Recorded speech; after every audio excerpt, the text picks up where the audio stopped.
Why, hello there, and welcome to this video. I did not expect to be recording today, but here I am. We have some pretty big news going on right now, and we're going to talk about Biden dropping out of the race. But first, I just want to say I am Leah. I'm a new progressive YouTuber. I have started my channel recently, and I have been doing Wednesday and Saturday shows where I talk about the current events and I give, my point of view and what I'm thinking about those things. And I sort of started this channel as like a more therapeutic kind of like, I want to do something with my political energy. I want to do something with like the fact that I'm tuned in to the politics, like I want to be able to like have an outlet for my frustrations, for my thoughts, for my opinions and stuff like that. And that's what this is. So if you're interested in following some more progressive YouTubers, if you're interested in checking out my content, hit the like button, hit the subscribe button, do all that wonderful stuff. Leave me a comment down below. But with no further ado, let's talk about this story. So as you've probably already heard, Biden is out of the race. He is stepping down. He is definitely not going to be the Democratic nominee. And right off the bat, I want to say that I was actually surprised by this news. Leading up to the weekend, there was some reporting that like Biden will step down this weekend or whatever. Like there was reporting that that was like the case, but then like right as the weekend was beginning, there was some reporting that was like Biden is defiant. Biden is tripling down, doubling down, tripling, quadrupling down. And so I kind of assumed that like it was going to be another one of those news cycles where it's like there's pressure on Biden to drop out. He says, I'm not doing it. I'm staying in the race. And then we all get really frustrated and pressure mounts again. That's what I thought was going to happen again. But I'm glad to be wrong because if I'm being totally honest with you, we were running out of time. And like right now, Biden dropping out is way too late. It's way too late. Let's be fair. Like this a year ago, 2 years ago would have been amazing to have this conversation, would have been amazing to be like, yes, we should move forward with a different ticket and stuff like that. One-term president, but like did a lot of stuff domestically that's good for people. Like cool, wonderful, amazing. Now we're in this situation and we are in this situation, so like better now than never sort of thing, I guess. But yeah, it is pretty late in the process and that is going to have some repercussions for whoever ends up being the Democratic nominee, which we will talk about. But I was just very surprised by this news because it kind of seemed like Joe Biden was just going to go ahead with it. Like it really did seem like everyone had voiced their concerns. It seemed like he had been asked a million times whether he was going to drop out. It seemed like the pressure was immense. And even when the pressure was immense, he was just sort of like, I'm running. I don't know what to tell you. Like I'm running. There's nothing you can do to tell me otherwise that I'm running. And here we are. So let's go ahead and read the statement by the president, Joe Biden. All right. So here we are. I'm going to read it and then we're going to go ahead and we're going to talk about it. It starts out, the letterhead is just Joseph R. Biden Jr., which is interesting. Like people have mentioned, this isn't like addressed as like presidential letterhead and stuff like that. It feels like very personal. And today's date, it says, my fellow Americans, over the past 3.5 years, we have made great progress as a nation. Today, America has the strongest economy in the world. We've made historic investments in rebuilding our nation, in lowering prescription drug costs for seniors, and in expanding affordable health care to a record number of Americans. We provided critically needed care to 1 million veterans exposed to toxic substances, passed the first gun safety law in 30 years, appointed the first African-American woman to the Supreme Court, and passed the most significant climate change legislation in the history of the world. America has never been better positioned to lead than we are today. I know none of this could have been done without you, the American people. Together, we overcame a once-in-a-century pandemic and the worst economic crisis since the Great Depression. We protected and preserved our democracy, and we have revitalized and strengthened our alliances around the world. It has been the greatest honor of my life to serve as your president, and while it has been my intention to seek re-election, I believe it is in the best interest of my party and the country for me to stand down and focus solely on fulfilling my duties as president for the remainder of my term. I will speak to the nation later this week in more detail about my decision. For now, let me express my deepest gratitude for all those who have worked so hard to see me re-elected. I want to thank Vice President Kamala Harris for being an extraordinary partner in all this work, and let me express my heartfelt appreciation to the American people for the faith and trust you have placed in me. I believe today what I always have, that there is nothing America can't do when we do it together. We just have to remember we are the United States of America. So that was the statement from Biden. It was essentially him saying like, yes, I feel like I've done a lot. I feel like I wanted to be reelected. I feel like that was what I was going for. But there are all these things going on and it has become clear to me that it's best for the party and the country for me to step down. And I got to give him the kudos. Like I do not really have a lot of good feelings towards Joe Biden like right now. Like honestly, I am one of those people that is very critical of him and especially with the genocide going on in Gaza and other things that are happening. I just feel like I do not have a lot of respect for him, but this I do respect. I do respect this act right here of him realizing that it's bigger than him. because for a while it had seemed like he felt like it was all about him. Like he had that moment in the interview where he said, you know, like what if Trump wins? Like, what if Trump wins? The interviewer asked. I think it was in the George interview. I can't remember exactly which one, but it was in that interview. He was asked, you know, what happens if Trump wins? And Biden's response was literally, well, if I do the goodest job that I've done, then I feel like that's, you know, what this is all about or whatever. And it's like, no, this is not what it's all about. This is not what it's all about. And everyone echoed that it wasn't about that. Like, there were so many people I saw that responded to that moment and said, like, this is insane of you to say something like that, especially after running and campaigning on the fact that this is like an election on democracy. Like, we are deciding whether we are going to be a democratic nation or whether we are just going to fall to an authoritarian rule. Like, that this is such a pivotal moment for our country. And like, for him to be like, it's about whether I do the goodest job I've ever done. It's like, oh my gosh, my guy, like you cannot possibly be that self-centered. That's crazy. That's like, we've seen a lot of that recently with like Dianne Feinstein, and then, you know, like there have been others that have like died in office and stuff like that when they clearly needed to resign. And there were clearly moments where like it would be better for the party and the country for them to do so. And they just choose to keep their power because that's what they're comfortable with. And they just don't feel like doing what's right, I guess. But right here, we have Joe Biden breaking that trend and finally admitting that like he needs to be a pass the torch president. He needs to allow a younger, stronger candidate into this role to allow like our country to fight against this great threat that we have. Because like, let's be real, this is not just an election. Like, this is such an important election, and it's just, you know, it is what it is. But yeah, this is crazy news. Like, this is really groundbreaking stuff right here, really unprecedented stuff. And I feel like personally, I'm actually really excited. I'm really hopeful because like I felt like we were 120% going to lose the election with Joe Biden. Like there was just a 0% chance that Americans are going to vote for a guy who can barely speak when there's this dude, like, even if the other guy is Hitler 2.0, it's so sad, but like optics matter a lot. And like people have just been so desensitized by Trump and how horrible of a person he is that like there's just an entirely different standard for Trump and what he says and does. And honestly, he seemed more with it, and that gives a lot of confidence to like a normal American person that like Trump would have done a better job. But now we have a huge shift in this political race, and it's massive. So let's go ahead and move on here. So we have a statement from Kamala Harris. On behalf of the American people, I thank Joe Biden for his extraordinary leadership as the president of the United States and for his decades of service to our country. I am honored to have the president's endorsement, and my intention is to earn and win this nomination. Oh, I didn't read, but like in a tweet right after, Joe Biden endorsed Kamala Harris. So she's basically saying, I will do everything in my power to unite the Democratic Party and unite our nation to defeat Donald Trump and his extreme Project 2025 agenda. If you're with me, add a donation right now.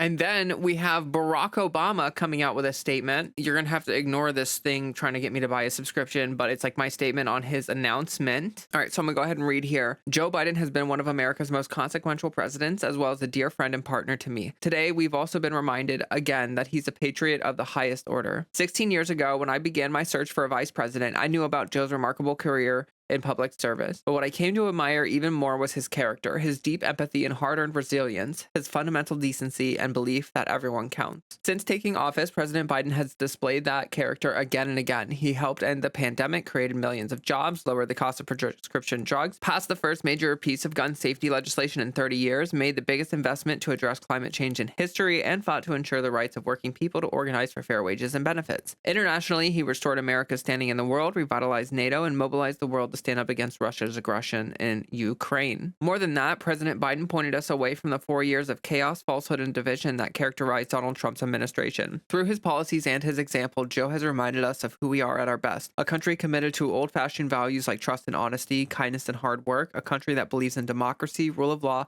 and accountability, a country that insists that everyone, no matter who they are, has a voice and deserves a chance at a better life. Also, I apologize if I sound stuffy. I may be getting sick. I'm not sure. There's been like some stuff going around where I live, like pneumonia and stuff like that. So I may be getting sick. I'm not really sure. Either way, I'm just like really stuffy today. It's just sort of what it is. So yeah, but yeah, basically Obama goes on here. I'm not going to read the rest of this. So essentially he goes on for the next couple paragraphs to say like, it's really a sign that Joe Biden loves his country, that he's willing to step down from this race to like do what he thinks is best for the country. And then he continues with this statement right here. He says, we will be navigating uncharted waters in the days ahead, but I have extraordinary confidence that that the leaders of our party will be able to create a process from which an outstanding nominee emerges. I believe that Joe Biden's vision of a generous, prosperous, and united America that provides opportunity for everyone will be on full display at the Democratic Convention in August. And I expect that every single one of us are prepared to carry that message of hope and progress forward into November and beyond. So before we move on, I do want to just say it was quite clear in this statement that Barack Obama was not endorsing Kamala Harris as the de facto nominee. And we're going to talk about that more. But first, let's talk about this right here. The Clintons both endorsed Harris. And that's,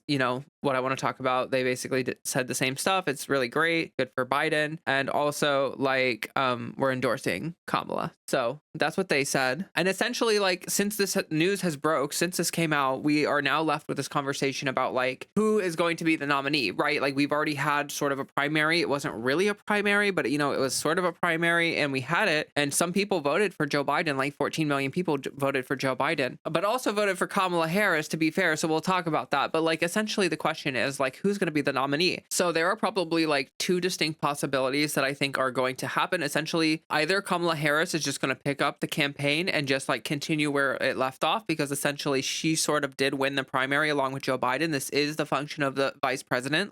If something were to happen to the president, the vice president is the one that takes up the mantle or whatever. And even though they haven't won anything yet, they're just still in campaign mode, even though sort of, Biden's already the president or whatever. But if you were viewing this as just the campaign in isolation, then it would make sense for if the presidential top of the ticket had to step down, the vice president would pick up the ticket and keep it running, right? That's the whole point. But this is really unprecedented. And because Biden hadn't really accepted the nomination yet, there's all sorts of stuff where it just sort of isn't really exactly for sure 100% that Kamala Harris should be the nominee. And really a lot of that is basically just discussing whether we should anoint someone or not. And I think that there's sort of a divide right now among the Democratic Party where essentially some people think we need to anoint Kamala Harris and we need to move on. She needs to be the nominee and we need to move forward immediately because the campaign is already started. We need to get this going. We need to get the show on the road. But then there are other people that are actually, I don't think we should anoint anyone at all, because that kind of looks bad for us in the sense that we're just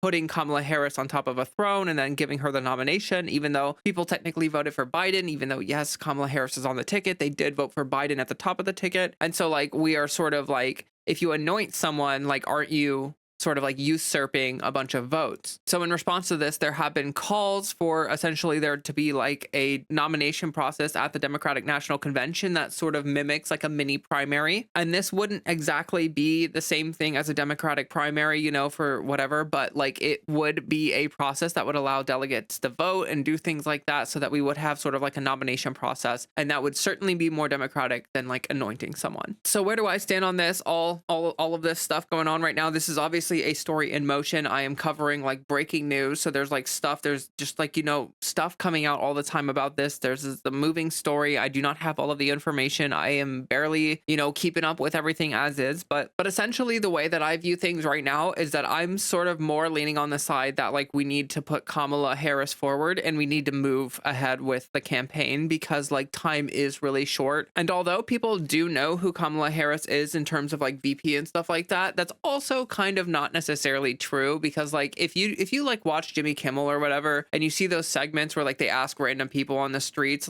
hey, do you know who Kamala Harris is or whatever, and they're just they have no idea who she is. They'll show a picture, they can't name her, they don't know who the heck she is, right? So the average American's name recognition is essentially the current sitting president, and that's it. They know who the current sitting president is, but they don't really know many of the actual names or faces of any of the politicians that are in the cabinet or the vice president even. So we're not actually sure whether the name recognition for Kamala Harris being the vice president of the United States, as well as running as the VP for this campaign, is actually good enough for her to just grab this nomination and take it for her. Now, certainly there are a lot of people that are already endorsing Kamala Harris, including President Joe Biden. He is endorsing her as the nominee, which makes a lot of sense because he picked her as his VP. But there are also some people higher up in the party, some senior leaders and stuff like that, that don't seem to be be super enthusiastic about that and really seem to be pushing for this like more convention based approach. I do think that Kamala Harris is probably our best approach because like even though her polling isn't like necessarily the best out of all of the potential candidates, she will be able to use the campaign funds that have been accrued so far, and then she will also be able to take donations for the Biden campaign moving forward for donors that have decided they don't want to support. You know, maybe they will decide like, yeah, we should support Kamala. So that money would go a long way in helping her in the polls. Name recognition, ads, all that stuff would just be huge. There's also the fact that like there's going to be so much publicity going on for this that like whoever does become the nominee, I do think name recognition is going to be almost a non-issue for them because like as they approach this nomination process, there's going to be all eyes on it. And so like people are going to hear these names a lot and they are probably going to know who these people are. Like if it ends up being a nomination process at the Democratic National Convention and there's like 3 or 4 people vying for the nomination, I think that we will know who these people are. It'll essentially be a mini primary, and like although maybe the general population at large won't necessarily keep up with it like day by day, I'm sure by the end of the process they will know who the nominee is regardless of whether it's Kamala Harris or someone else. And that also does bring up a really good point that like Kamala Harris, even if she isn't anointed as the nominee, she could just fight for the position at the national convention so that like even if it ends up just being her, she can say like I competed for this spot, I didn't just get it handed to me, I earned it. And that will also help her in her campaign and stuff moving forward, I would almost assume. But it's clear to me based on like the way that Kamala is moving forward and a couple other things that we're going to talk about that she is assuming she's going to be the nominee, and I think that's a safe bet. I think she should assume that she's going to be the nominee, and I think that she should start a campaign right now, right this second. She should start putting out as much messaging material as she can. She should start getting ads out there. She should start doing everything she can to try to convince the American people that she is the best bet. Now, one thing I do want to talk about with Kamala Harris specifically, because I'm sort of coconut pilled. Like, I feel like she's the best chance. I am coconut pilled. I honestly think that Kamala Harris as the next president of the United States is a really good potential choice because like she's a black woman and we have Roe versus Wade that got overturned. And so like the campaigning potential of that is insane. And also Republicans, surprise, surprise, are super racist and sexist. So I have a feeling that they will have a really hard time campaigning against a black woman without being like crazy racist and just like making themselves look awful to like the average American who like is not crazy racist. Like especially someone like Donald Trump, like his shtick is to make fun of people and to go hard in making fun of them. And if he starts making fun of Kamala in sort of like a Republican sort of like mindset, then he may end up saying some pretty unhinged stuff that like, even though we become desensitized to Trump and like his unhinged behavior, there are still lines that if he crossed, I think we would be genuinely shocked and horrified by. And I think that like most Americans would be shocked and horrified by. So I think it'll actually neuter sort of like Trump's aggression. Like he won't be able to go as hard against Kamala Harris as he is against Joe Biden, because I think that the risk of him like accidentally being super racist or sexist is like, you know, not accidentally, you know, I mean, it's not really an accident, but like just like letting it slip or whatever is like the risk is great for him. Like we have to consider that like the second debate is still going to happen and it's going to be Trump versus the new nominees. So this gives us the potential to like really have some crazy moments where like Trump says something unhinged during the debate about the potential nominee. If it's Kamala Harris, that gives us like a lot of like stuff to work with for the campaign. Now at this point, I do have to talk about something. There's something that's sort of like the elephant in the room or whatever, and it's that Kamala Harris has had like low approval ratings, and like if you have paid attention to her for the past 4 years, you might not like her very much. Now, what do I mean by this? Well, I have some stuff to show you. You may or may not remember this story when it happened back in 2021, but essentially Charlemagne the God had an interview with Kamala Harris, and it was a media nightmare. She did such a bad job. She seemed contemptuous, bored. She seemed uninterested, dispassionate. She seemed like she was just giving the most generic answers in the world. And like we have a transcript for this right here. We could watch the video. I don't know if it's copyrighted or not, and I really don't want to get strict by copyright stuff or whatever. Look, I'll just read this. It says, so who's the real president of this country? Is it Joe Manchin or Joe Biden? Harris, come on, Charlemagne. Come on. It's Joe Biden. Charlemagne, I can't tell sometimes. No. It's Joe Biden, and don't start talking like a Republican about whether or not he's president. And it's Charlemagne. Do you think Joe Manchin is a problem? Harris, and it's Joe Biden, and I'm vice president, and my name is Kamala Harris. And the reality is, because we are in office and we do things like the child tax credit, which is going to reduce Black child poverty by 50%, on track to do that. We do things that are about saying that our Department of Justice is going to do these investigations and require that we end chokeholds and have body cameras. So she like continues on, and she sort of just gives like a rather generic, like, this is what we've done so far. And it was just a very tense moment. And the sad reality of it is that like Kamala Harris had a lot of moments like that where she was just super anti-charismatic, where like she just came off as entitled or contemptuous or sort of bored with the idea of being questioned. Like she just seemed to not be taking things very seriously. Like she seemed to be just sort of like in a whole different mindset than she was when they were running for the campaign. You know, like during the campaign, Kamala Harris had some really strong moments. And then once she hit office, like it seemed like she just sort of resigned herself to being like, we're here and I'm just the VP, so whatever. And yeah, it was pretty bad, but there's hope on the horizon. I have a speech to show you where like 3 days ago, she gave a speech because Biden got COVID, right? That's probably a big part of Biden stepping down here is he got COVID for a third time in 2 years, which is just crazy nonsense. And he probably needs to be at home recovering. And like, he can't campaign when he's getting sick constantly. Like that's just a really bad sign when someone starts getting sick constantly, like especially when they're older age, kind of a sign that their immune system really isn't able to fight off things as well as it used to. And that's not good. I wish him well. I want him to recover. I don't think him campaigning and being president while sick is going to be good for his health. So I think that Joe Biden is making a really good choice for his health. Anyway, Kamala Harris was speaking at this event in lieu of Biden, like basically doing it because Biden couldn't do the event that he was supposed to do. And I think during the speech, you can absolutely tell that Kamala Harris already knew what was going to happen. She already knew that he was stepping down. She already knew that she was going to be the biggest, potential nominee. I think that like you can just tell. And like she has clearly worked on her rhetoric. She's clearly worked on her public image in the I don't know how long she has been working on this, maybe the past month or so. She sort of like since the debate realized that she needs to be ready to be like, main, like the figurehead, the main figurehead of the Democratic Party. Like she needs to be ready for that. We're gonna watch this speech. Enough of me rambling. We're gonna go ahead and watch it. But I just want you to pay attention to like how her rhetoric is and how charismatic she is and her mood and everything. Just pay attention to the speech and we'll talk about it more after. To Kamala now. Breaking news. We want to take you to North Carolina live, where the vice president is holding a campaign rally. Governor Ray Cooper there as well, showing her support for the ticket. Let's listen in. To our service members and their families who are here with us this afternoon. Thank you all. You know, one of my greatest honors as vice president is to meet with our service members around the world. I have met with our service members from NATO's eastern flank to the Korean DMZ, and from Arizona to Florida. And I will tell you what everybody here knows. All our service members possess an extraordinary skill, discipline, dedication, and love of country. And I know their families serve with equal dedication, and I thank you also. And I say everywhere I go around the world, we are so proud that the United States military is the greatest fighting force the world has ever seen.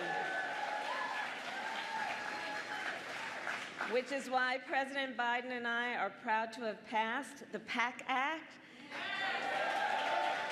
the largest expansion of health care and benefits for veterans and military families and survivors, the largest benefit in decades. So thank you again, everyone here, and in particular our military members and your families, for the service and the dedication. Okay, so I want to say that's like the very beginning of the speech. Like that's just getting things rolling, right? I want you to pay attention to her mood. I want you to pay attention to her focus on policy, her ability to represent what the campaign has done. Like you've seen all these speeches from Biden recently, all these interviews. I mean, not speeches, sorry. All these interviews from Biden recently, where he's like talking about why he should stay in the race and stuff. And he's essentially like talking about what he's done so far with his presidency and trying to make a case for himself. And he does a horrible job. Like he does not do a good job making a case for himself. Like even when he's talking about the good things, the actual good things that he has done, he's not able to like make a good case about it. And listen to how Kamala Harris here makes her case for like what they have done so far with the presidency and stuff like that. Dedication that you have shown.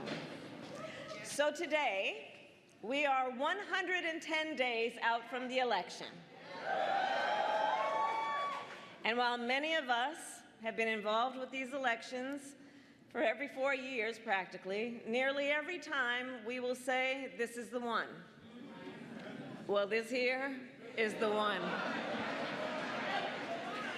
The most existential, consequential, and important election of our lifetime. And there is so much at stake. Last night was the latest example. So some of you may have heard Donald Trump's running mate deliver remarks at the Republican National Convention. He talked about his life story about growing up in Southwest Ohio, and it was compelling. It's a compelling story. And it was not the full story. Frankly, what is very telling is what he did not talk about on that stage. He did not talk about Project 2025, their 900-page blueprint for a second Trump term. He did not talk about it because their plans are extreme and they are divisive. In recent days, they've been trying to portray themselves as the party of unity. But here's the thing. If you claim to stand for unity, you need to do more than just use the word.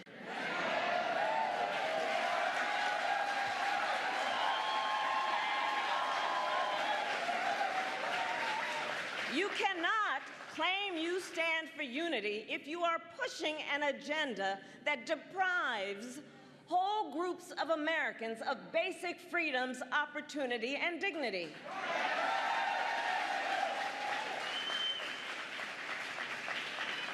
You cannot claim you stand for unity if you are intent on taking reproductive freedoms from the people of America and the women of America. Trying to ban abortion nationwide as they do and restrict access to IVF and contraception as their plan calls for. You cannot claim to be for unity if you try to overturn a free and fair election and threaten to terminate the United States Constitution. And you cannot claim to be for unity when your entire economic agenda is designed to prioritize billionaires and big corporations over the middle class.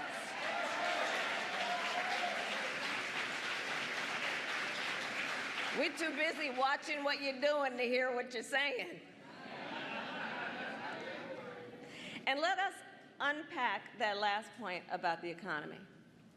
This race can be boiled down to a single question. Who fights for you? Now, we know whose side our President Joe Biden is on. He grew up in a middle-class family in Scranton, Pennsylvania, and he has never forgotten where he came from. And I have been a first-hand witness. With every decision he makes in the Oval Office, he thinks about how it will impact working Americans. He understands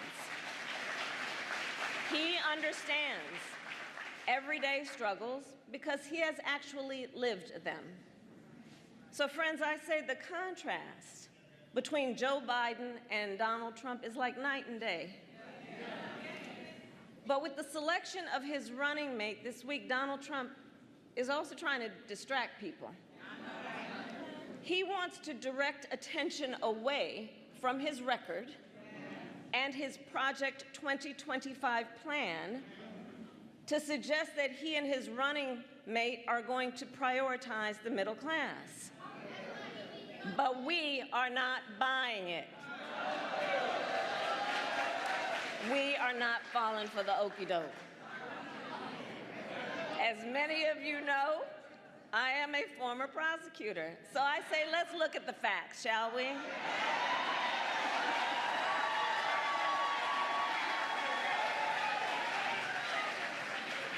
So Donald Trump tries to claim he brought back American manufacturing. The fact is, under Donald Trump, America lost tens of thousands of manufacturing jobs. And more than 1,000 factories closed under his watch. The facts. Meanwhile, President Joe Biden and I have created nearly 800,000 new manufacturing jobs. So much so it's been described as a manufacturing boom.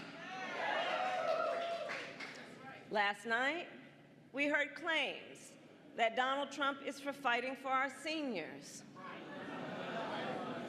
Well, how the heck can you claim you fight for seniors when you intend to cut Social Security and Medicare?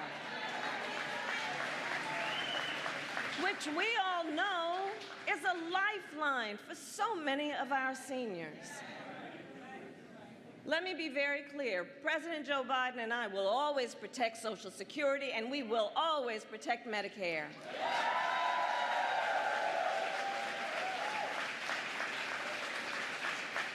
All while we continue to fight to lower the cost of prescription drugs for our seniors. It is President Biden and I that took on Big Pharma and finally capped the cost of insulin for our seniors at $35 a month. Who here has a family member with diabetes to know what that means? Right. But Donald Trump and his running mate intend to get rid of our $35 cap on insulin. They will side with Big Pharma and let them make prescription drugs more expensive. Not only that, on the issue of health care, they intend to get rid of the Affordable Care Act. Donald Trump and his allies tried more than 60 times to end the Affordable Care Act. 60 times. To give insurance companies back the power to deny people with pre-existing conditions. Y'all remember what that was like? Children with asthma, women who had survived breast.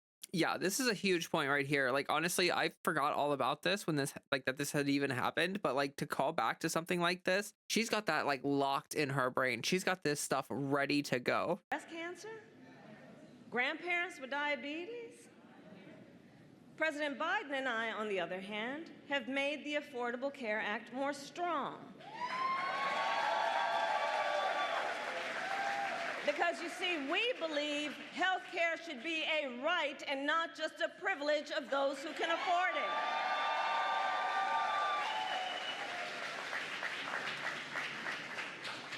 Pull up the split screen. Whereas the last administration gave tax cuts to billionaires, we gave tax cuts to families through the child tax credit, which cut child poverty in America by half. And please do note, their Project 2025 agenda would even end Head Start to take away preschool from hundreds of thousands of our children. On the issue of the cost of living, Donald Trump says he will implement a 10% tariff on all imported goods. Well, understand, independent economists agree his tariffs would increase the cost of everyday expenses for families, the cost of gas, groceries, and clothing. We, on the other hand, have taken on Big Pharma, the big banks, and big corporations to bring down costs. It is we who have canceled debt, including student loan debt. In fact, testify if you have received it. Indeed. In fact, so far we have forgiven student loan debt for nearly 5 million Americans. And twice as much for our public servants, including our teachers, our nurses, and our firefighters.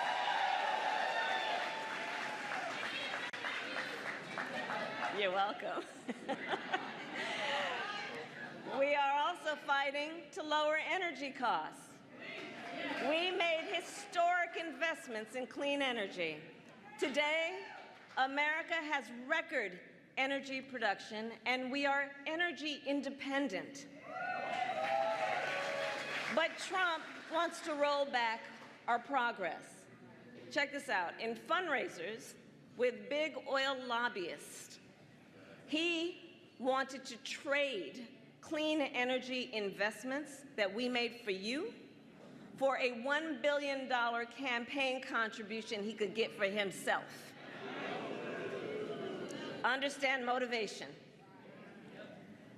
So North Carolina, I think it is clear.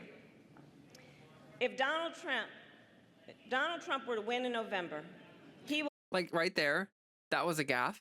But like, that's the worst we're gonna get with her. Like she is killing this right now. And like, that's the worst we're gonna get with her, is her doing something like that. Like, will continue to sell out working families. He will continue to attack reproductive freedom, and he will continue to undermine our democracy. Ultimately, in this election, we each face a question, and herein lies our power. The question we face is, what kind of country do we want to live in? Do we want to live in a country of freedom, compassion, and rule of law, or a country of chaos, fear, and hate? We each have the power to answer this question. I'll tell you what's interesting about following this. okay, and actually the coverage like cuts away from the speech right at the end, which is kind of unfortunate because I feel like she was going for a pretty strong ending there. But yeah, let's talk about it. That speech is way better than a lot of the kind of appearances, interviews, speeches that we have seen from Kamala Harris in recent history. It seems like she has gotten on the horse and that she has realized that she needs to be ready to go. And so I have a couple notes about the speech performance right there. First of all, she is able to get the facts on point. Like, she has the information locked and loaded and she is ready with it. So like, I think that's amazing. That's always really great to see. Love to see that. But I also want to talk about like her charisma and stuff like that. There was obviously quite a bit of sass there. Like, there was obviously like, she was like really cutting deep for against the Republicans, like telling it how it is and that kind of stuff. But there was also this sort of like joyful confidence that she has, this like sort of like whimsy. Like, she has this ability to give off the vibe that she is like in charge and that she is so confident that she is right, that she's like happy about it. I feel like that sort of like joyous confidence, like the laughing, the making jokes, the stuff like that, that is so contrary to the tone that Donald Trump is putting forward that it's like, it's amazing. It's so much better than the narrative and the sort of tone that was being used by Biden, because Trump's tone is like deadly serious. He's talking about things like it's apocalyptic if he doesn't get, you know, reelected, like it's the end of the country. And also Trump is an incredibly bitter old man, so like his tone is very angry, very aggressive and stuff like that. And I feel like if Trump tries to act like that, like if that's the tone of his campaign, he's gonna look very childish and immature, like a stomping child, in contrast to Kamala Harris, who's gonna seem like a calm, confident, joyful adult. You know what I mean? Like, when you're confident in your abilities and you know that you have it in the bag and stuff like that, you're usually a pretty happy person, you're usually pretty confident in a joyful way. And it's sort of like, I feel like when you come off as really bitter and angry and stuff like that, like Trump does, it